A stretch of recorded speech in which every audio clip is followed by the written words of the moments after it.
Hello everyone. पिछली class में हमने चैप्टर नंबर 1 पार्ट 4 शुरू किया था जिसका नाम था स्टेक होल्डर्स। उस क्लास में हमने स्टेक होल्डर्स की डेफिनेशन, टाइप्स और कैटेगरीज को कवर किया था बट ब्रीफली।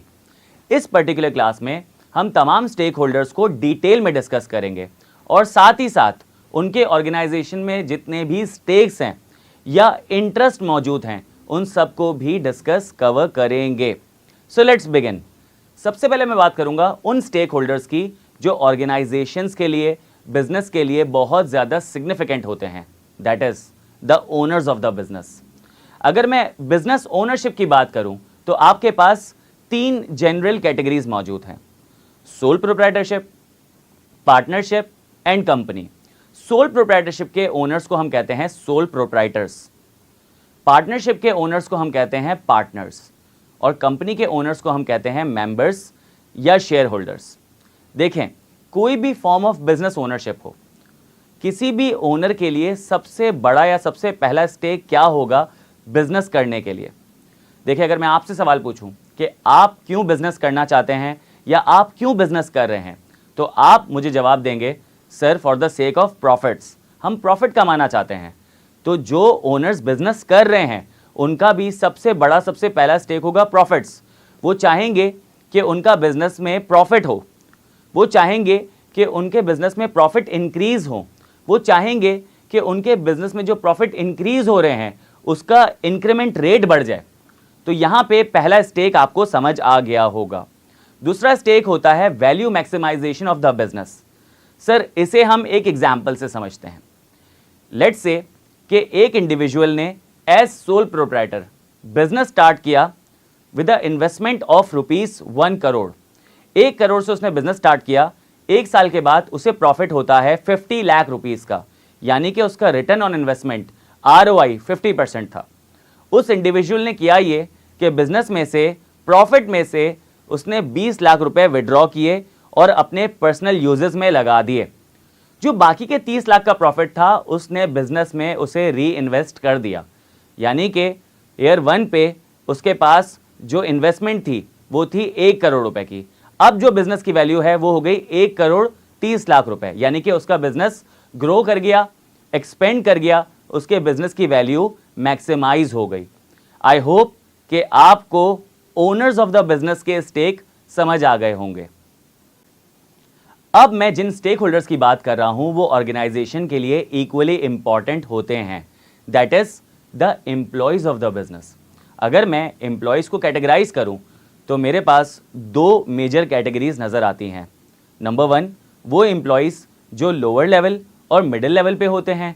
नंबर 2 वो एम्प्लॉयज जो टॉप लेवल पे होते हैं। जो एम्प्लॉयज टॉप लेवल पे होते हैं उन्हें हम एग्जीक्यूटिव डायरेक्टर्स या सीनियर मैनेजर्स भी कह सकते हैं।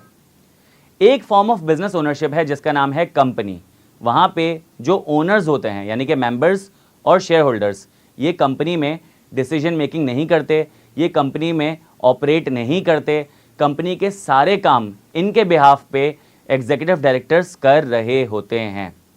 अगर पार्टनरशिप में या सोल प्रोप्राइटरशिप में ऐसे एम्प्लॉयज़ मौजूद हैं उन्हें हम एग्जीक्यूटिव डायरेक्टर्स नहीं बल्कि सीनियर मैनेजर्स कहेंगे, क्योंकि पार्टनरशिप और सोल प्रोप्राइटरशिप में ज़्यादातर डिसीजन मेकिंग और सारी ऑपरेशंस वगैरह ओनर्स ही देख रहे होते हैं।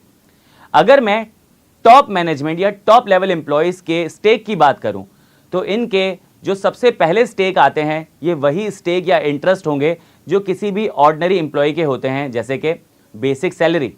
वो चाहेंगे कि उन्हें जो सैलरी या रेम्यूनरेशन मिल रही है वो उन्हें टाइमली मिले, जो सैलरी उनको मिल रही है उसमें इंक्रीमेंट हो, जो सैलरी उन्हें मिल रही है साथ में उन्हें बोनसेस मिलें, जैसे कैश बोनस, शेयर बोनस। वो चाहेंगे कि उनका एक प्रॉपर रिटायरमेंट प्लान मौजूद हो जिसमें प्रोविडेंट फंड, ग्रेजुइटी। वो चाहेंगे कि उन्हें प्रॉपर जॉब सेटिस्फैक्शन मिले, उनका वर्क लाइफ बैलेंस मेंटेन्ड हो। वो चाहेंगे कि उनकी जॉब में सिक्योरिटी हो, वो चाहेंगे उन्हें प्रमोशंस मिले, वो चाहेंगे कि उन्हें बेटर करियर प्रोस्पेक्ट मिले, यानी कि जॉब में इतनी लर्निंग हो, इतनी ग्रोथ हो कि उनके पास आगे ज़्यादा ऑप्शंस मौजूद हों। तो ये तो वो स्टेक्स थे जो किसी ऑर्डिनरी एम्प्लॉयज़ के स्टेक होते हैं। कुछ स्टेक इनके वो होते हैं जो किसी ओनर के होने चाहिए, यानी कि being the decision maker of the company. Executive directors चाहेंगे कि उनके पास स्टेटस, पावर और अथॉरिटी होनी चाहिए। इस बात को मैं आपको एक एग्जाम्पल से समझाता हूं। लेट्स से एक कंपनी है, वहां पे एग्जीक्यूटिव डायरेक्टर्स जितनी भी डिसीजन मेकिंग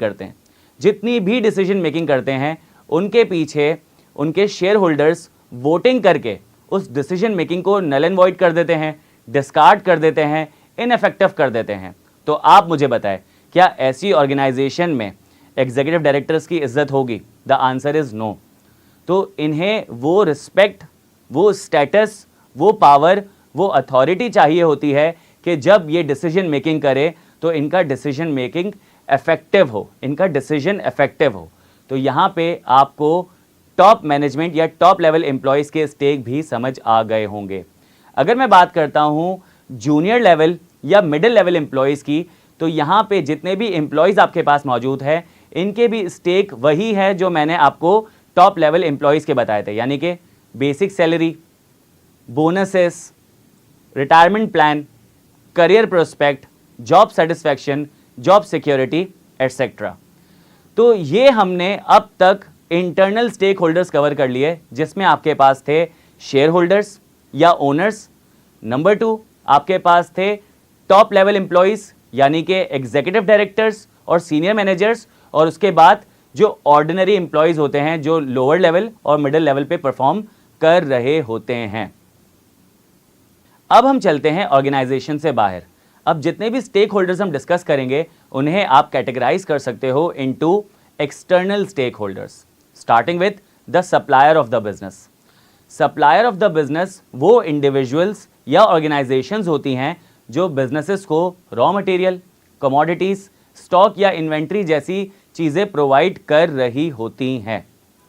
यूजुअली बिजनेसेस में बाइंग या प्रोक्योरमेंट क्रेडिट बेसिस पे होती है, यानी कि बिजनेसेस अपने सप्लायर से उधार पे कमोडिटीज परचेस कर रहा होता है।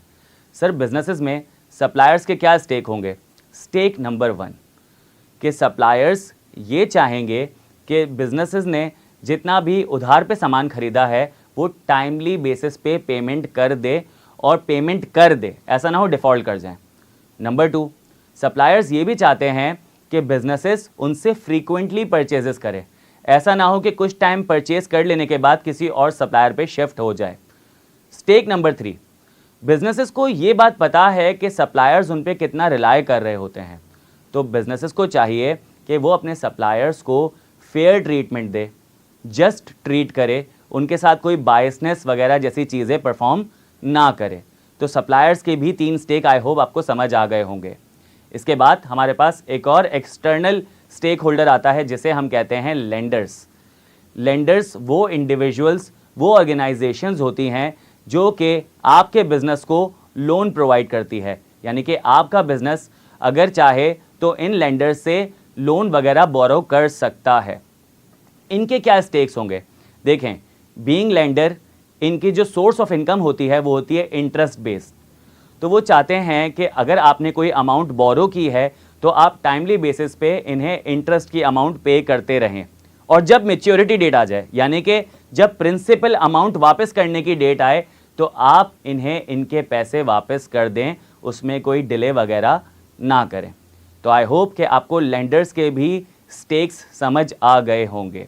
इसके बाद आपके पास एक और एक्सटर्नल स्टेक होल्डर होता है जिसे हम कहते हैं customer of the business. Sir क्या कस्टमर भी स्टेक होल्डर्स होते हैं? The answer is yes. Customers आपके बिजनेस को पैसे देते हैं, आपके बिजनेस को पैसे देते हैं ताकि आपके बिजनेस के गुड्स एंड सर्विसेज परचेज कर सकें, यानी कि आपके बिजनेस का प्रोडक्ट खरीद सकें, यानी कि आपके बिजनेस की वैल्यू परचेज कर सकें। तो जो भी कस्टमर्स आपके बिजनेस को पैसे दे रहे होते हैं तो बदले में वो चाहते हैं वैल्यू, वो चाहते हैं कि उन्हें क्वांटिटी और क्वालिटी दोनों ज़्यादा मिले, कि जिसके बदले में वो पैसे आपको दे रहे हैं। तो पहला स्टेक आई होप आपको कस्टमर्स का समझ आ गया होगा।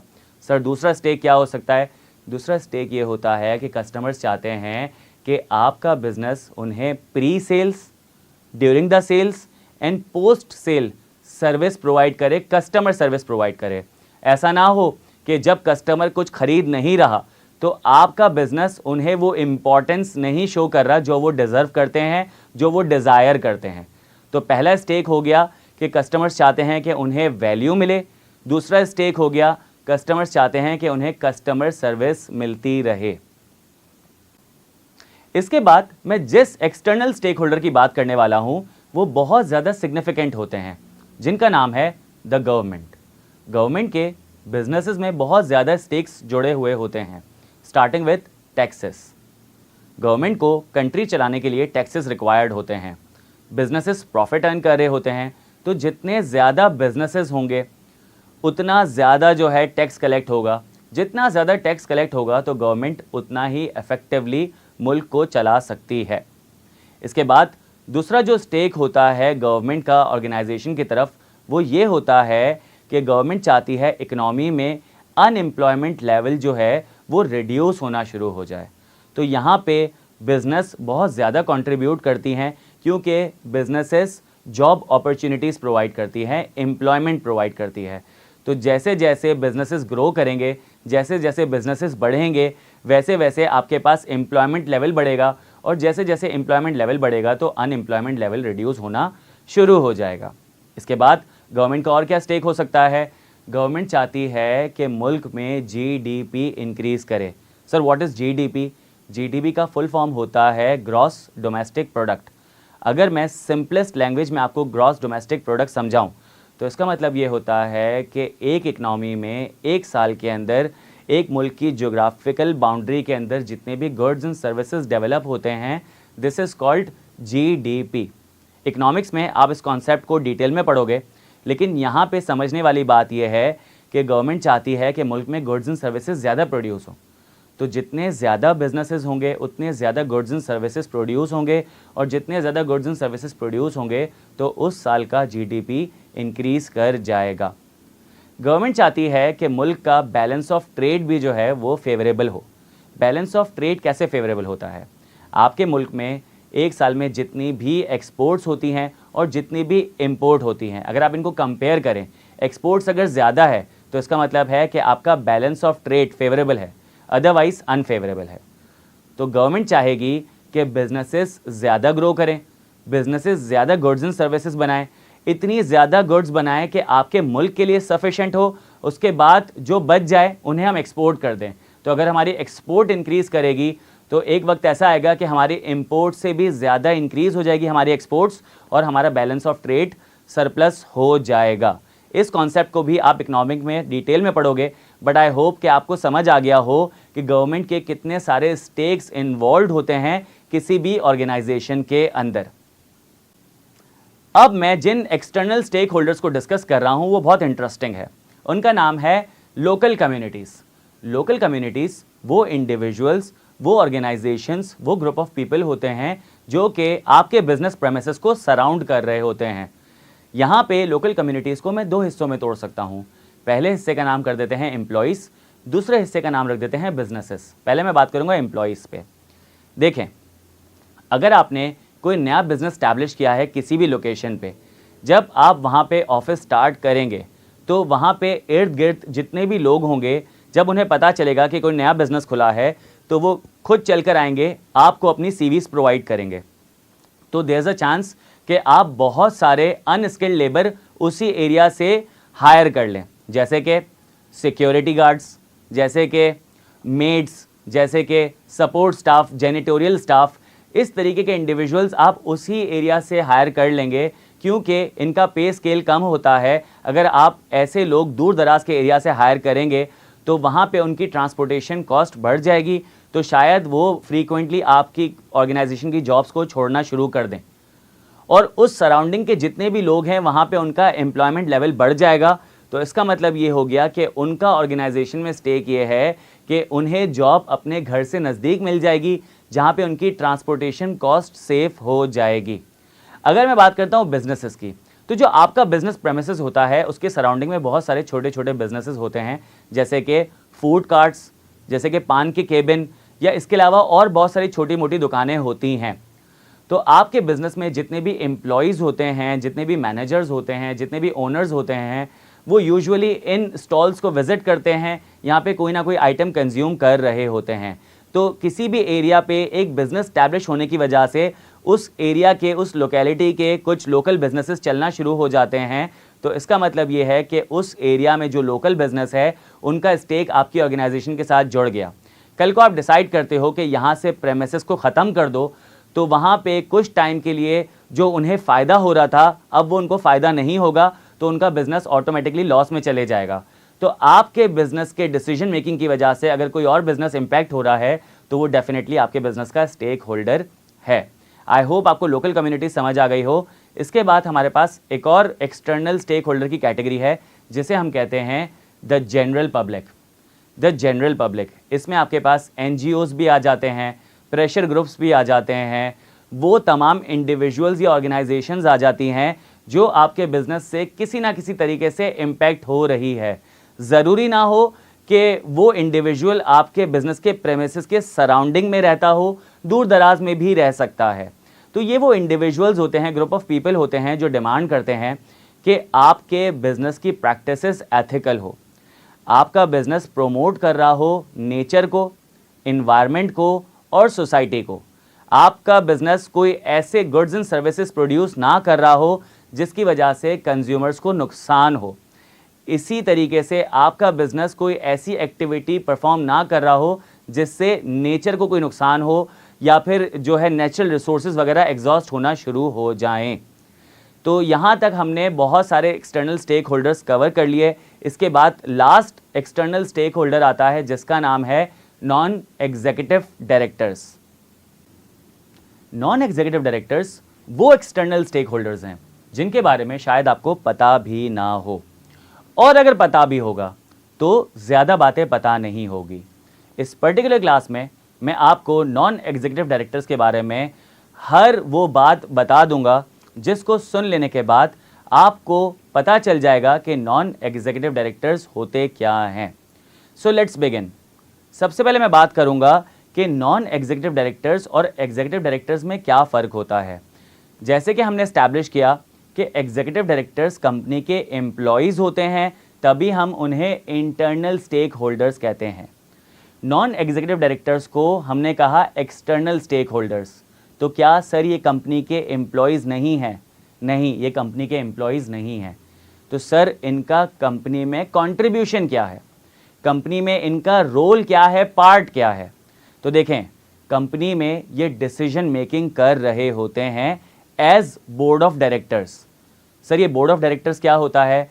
बोर्ड ऑफ डायरेक्टर्स में दो कंपोनेंट होते हैं, एक होता है नॉन एग्जीक्यूटिव डायरेक्टर्स और एक होता है एग्जीक्यूटिव डायरेक्टर्स। ये नॉन एग्जीक्यूटिव डायरेक्टर्स और एग्जीक्यूटिव डायरेक्टर्स साल में एक दफ़ा मिलते हैं और कंपनी से रिलेटेड जितनी भी इंपॉर्टेंट डिसीजन मेकिंग्स होती है, डिस्कशंस होती है, प्रॉब्लम सॉल्विंग होती है, ये सारी चीज़ें कर लेते हैं। तो सर जो साल में एक दफ़ा मिलते हैं उसे हम कहते हैं एनुअल जनरल मीटिंग या एक्स्ट्रा ऑर्डिनरी जनरल मीटिंग। सवाल ये उठता है कि सर ये सारे काम तो एग्जीक्यूटिव डायरेक्टर्स भी कर सकते हैं, ये ओनर्स के बिहाफ पे कंपनी चला रहे हैं, इन्हें कंपनी के बारे में सब कुछ पता है, तो डिसीजन मेकिंग यही कर लें। बट यहाँ पे दो छोटे से इश्यूज़ हैं। पहला इशू ये है कि जितने भी एग्जीक्यूटिव डायरेक्टर्स हैं वो कंपनी के ओनर्स नहीं हैं। आप उनकी कॉम्पिटेंसी पे तो कोई सवाल नहीं उठा सकते, but what about their intent? क्या आप उनकी इंटेंट की गारंटी ले सकते हो? They are not the owner of the business. तो इनका अपना पर्सनल बेनिफिट भी हो सकता है, कोई कॉन्फ्लिक्ट ऑफ इंटरेस्ट भी परफॉर्म कर सकते हैं या कंपनी को जानबूझ के नुकसान भी पहुंचा सकते हैं। तो यहाँ पे नॉन एग्जीक्यूटिव डायरेक्टर उनकी जो कॉन्फ्लिक्ट ऑफ इंटरेस्ट को, उनके जो पार्शियल डिसीजन मेकिंग के इम्पैक्ट को डाइल्यूट करते हैं, रिड्यूस करते हैं और मिनिमाइज़ कर देते हैं। दूसरी वजह यह है कि जो नॉन एग्जीक्यूटिव डायरेक्टर्स है वो प्लेट पे एक्सटर्नल परसेप्शन लेकर आते हैं। Sir what is external perception? देखें, एग्जीक्यूटिव डायरेक्टर्स एक कंपनी को चला रहे होते हैं तो उन्हें कंपनी के अंदर की सारी चीज़ें पता होती है। नॉन एग्जीक्यूटिव डायरेक्टर्स उनको पूरी इंडस्ट्री के बारे में पता होता है जिसमें वो कंपनी कॉम्पीट कर रही है। उन्हें उस कंपनी के बारे में बाहर से भी पता होता है, वो एक्सटर्नल पॉइंट ऑफ व्यू भी दे सकते हैं। साथ ही साथ उनके जितने भी कॉम्पिटिटर्स हैं उनके बारे में भी नॉन एग्जीक्यूटिव डायरेक्टर्स को पता होता है, क्योंकि इनकी प्रोफाइल बहुत ज़्यादा स्ट्रॉन्ग होती है, इनकी क्वालिफ़िकेशन बहुत टॉप नॉच होती है। चार्टर्ड अकाउंटेंट्स होते हैं, पोस्ट डॉक किया होता है, PhDs की भी होती है उन्होंने, इनका वर्क एक्सपीरियंस 20-20 साल का, 25-25 साल का होता है, बहुत सारी कंपनीज़ में इन्होंने सर्व किया होता है। तो ये उस प्रोफाइल के लोग हैं जो कि अपने बोर्ड ऑफ डायरेक्टर की मीटिंग में ऐसी चीज़ें लेकर आ रहे होते हैं जो शायद एग्जीक्यूटिव डायरेक्टर्स को पता भी ना हो। तो इन दो वजूहात की वजह से नॉन एग्जीक्यूटिव डायरेक्टर्स बहुत सिग्निफिकेंट पार्ट बन जाते हैं डिसीजन मेकिंग का। आई होप कि आपको अब नॉन एग्जीक्यूटिव डायरेक्टर्स काफ़ी हद तक समझ आ गए होंगे। तो यहाँ पे हमने कंप्लीट किए सक्सेसफुली जितने भी हमारे पास इंटरनल स्टेक होल्डर्स थे। मैं नाम कॉल कर देता हूँ, owners, executive directors and employees. और जितने भी हमारे पास एक्सटर्नल स्टेक होल्डर्स थे, suppliers, customers, lenders, government, local communities, pressure group and non executive directors. तो आपको आई होप के तमाम टाइप्स ऑफ स्टेक होल्डर्स समझ आ गए होंगे। Thank you so much.